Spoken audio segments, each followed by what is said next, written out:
আসসালামু আলাইকুম। এসএসসি শিক্ষার্থী যারা আছো, এসএসসি 2026 পরীক্ষার্থীরা, তোমাদের কিন্তু একটি নোটিশ পাবলিশ হয়েছে।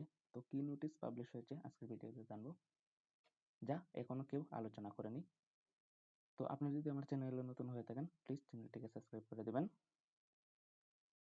এখানে দা পরীক্ষার্থী দৈনিক শিক্ষা আসলে এখানে পরীক্ষার মধ্যে ক্লিক করলে কিন্তু দৈনিক শিক্ষা থেকে এসএসসি কেন্দ্রীয় সচিবের গাফলাতি রিপোর্ট শাস্তির নির্দেশ শিক্ষামন্ত্রীর, এরকম একটি নোটিশ পাবলিশ করেছে।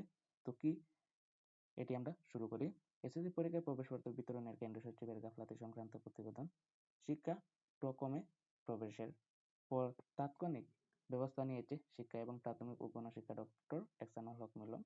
তিনি রাজশাহী শিক্ষা বোর্ডের চেয়ারম্যান প্রফেসর মোকাক্কারুল ইসলামকে ফোন করে ওই কেন্দ্রীয় সচিবকে বরখাস্তের নির্দেশ দিয়েছেন। তোমাদের যে গত আগের ভিডিও বলেছিলাম যে কেন্দ্রীয় সচিবের মধ্যে কি কি বাস্তবায়ন করা হবে, এটা কিন্তু বাস্তবায়ন করে অলরেডি করে কিন্তু তারা নিয়েছে, যে একজনকে কিন্তু এটির শাস্তির আওতায় এনেছে এবং কেন্দ্রীয় সচিবকে বরখাস্ত নির্দেশ দেওয়া হয়েছে। এটা গত বৃহস্পতিবার রাতে শিক্ষা মন্ত্রণালয় একটি সূত্রে দৈনিক শিক্ষা প্রকমেকে এ তথ্যটি নিশ্চিত করেছে।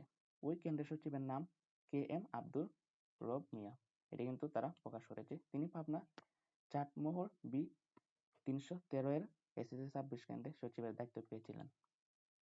এদিকে সন্ধ্যায় দৈনিক শিক্ষাক্রমে এ সংক্রান্ত প্রতিবেদন প্রকাশের পর রাত 9টার দিকে 9 এপ্রিল থেকে প্রবেশপত্র প্রিন্ট করে বিতরণের সময় বাড়িয়ে 13 এপ্রিল করার ঘোষণা দিয়েছে।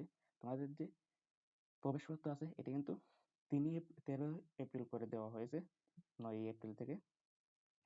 কেন্দ্র সচিবের বিরুদ্ধে শিক্ষা বোর্ডের নির্দেশনা উপেক্ষা করে শিক্ষার্থীদের প্রবেশপত্র প্রিন্ট করে সংশ্লিষ্ট প্রতিষ্ঠানগুলোতে না পাঠিয়ে শিক্ষা প্রতিষ্ঠানের প্রধানদেরকে নিজ দায়িত্বে প্রিন্ট করে দিতে বলার অভিযোগ ছিল ওনার বিরুদ্ধে।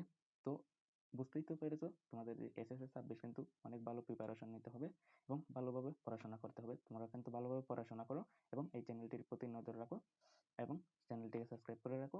আসসালামু আলাইকুম।